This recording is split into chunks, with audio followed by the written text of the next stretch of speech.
Hi everyone, in this lesson we will go over the differences between the word of with one F and the word of with two Fs. So let's take a look at some examples first before we explain what they are. The first example asks you to find 16% of 14, and that basically means you want 16% times 14. The next example asks you to find what the percent of 20 is 30. So this is n% times 20 equals to 30. Now the third example asks what is 35% of 80? Again, this basically means 35% times 80. So as you can see from these examples, of basically means you multiply the number. Now of with two F's, we can express it by saying to save 25%, to have 10% off, or to have a 15% discount. All these three words refers to the off right here. So off is normally a two-step question because discount normally means you need to subtract. But before you subtract, of course, you need to find the discount first. That's where the two steps came from. Now let's try a discount question on this slide. During Christmas sale, all the items at Foot Locker are 30% off the original price. If a pair of sneakers costs $85, how much do you have to pay? So a number sentence that you can write for this is the original price, which is $85, take away the 30% discount of the 85. So eventually the of, as you can see, also need to solve it with the word of.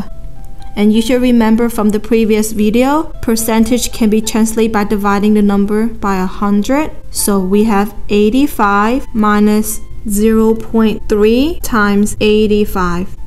Now this question is really easy to solve using the ratio table. So let's do so. The two variables given is the cost and the percentage, which $85 is the original price, and you should remember that that is basically the 100%, and you want to get to 30% as your discount. So let's first find 10% by dividing this by 10, and notice how we're dividing by base 10, so this is going to be one space over to the left, which created 850, and from 10% to 30% we times it by 3. So if we times 3 to 850, it will bring us $25.50. Now we're not done with the question yet because we need to find the discount. So we need to subtract $85 by $25.50 to determine the cost after the discount, which will give us $59.50. And putting these information back to the chart, we will have $59.50 as the final cost, and percentage-wise, you're only paying 70% because of the discount that you get from the original price, which is 30%. Now let's try out another example to wrap this up. The regular price for the shampoo is $5. Alicia wants to figure out what percent discount is 150 of the $5. So the number sentence we can write is $5 times the percent of discount should give you $1.50.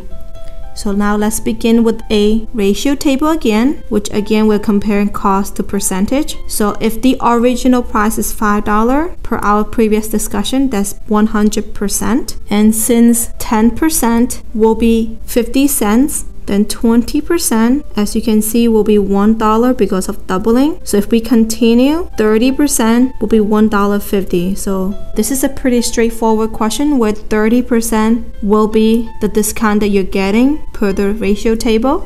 Okay, that's it for the lesson.